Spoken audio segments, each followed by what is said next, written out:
Walking out to a thunderous standing ovation overnight, Jimmy Kimmel returning to late night TV after a week off the air. Thank you.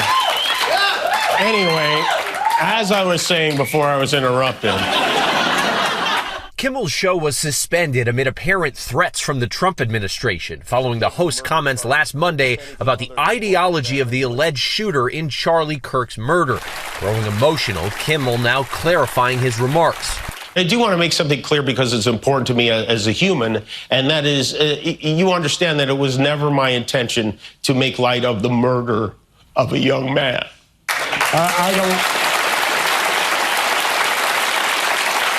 I don't think there's anything funny about it, nor was it my intention to blame any specific group for the actions of what it was obviously a deeply disturbed individual.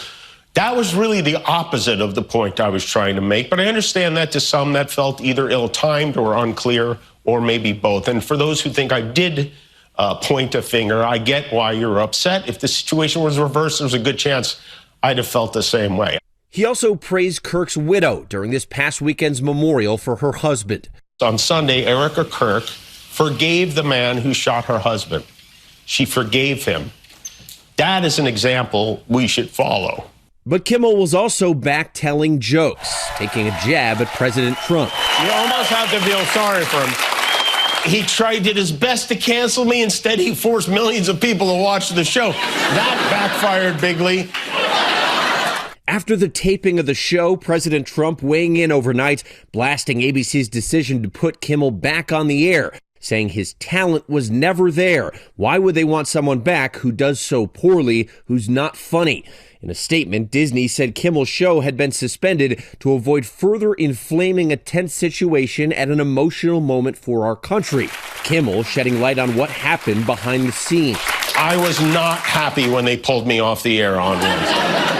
I did not agree with that decision, and I told them that, and we had many conversations. I shared my point of view. They shared theirs. We talked it through, and at the end, even though they didn't have to, they really didn't have to. This is a giant company. We have short attention spans, and I am a tiny part of the Disney Corporation. They welcomed me back on the air, and I thank them for that. The host also thanked those who came out to support him, including his fans, his fellow late-night hosts, and even voices on the right. Maybe most of all, I want to thank the people who don't support my show and what I believe, but support my right to share those beliefs anyway. People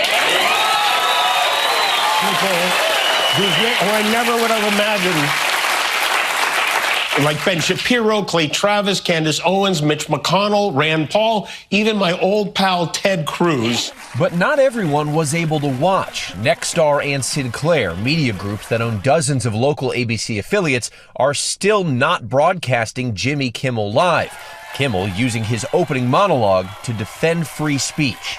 Look, I never imagined I would be in a situation like this. I barely paid attention in school. But one thing I did learn from Lenny Bruce and George Carlin and Howard Stern is that a government threat to silence a comedian the president doesn't like is anti-American. That's anti-American.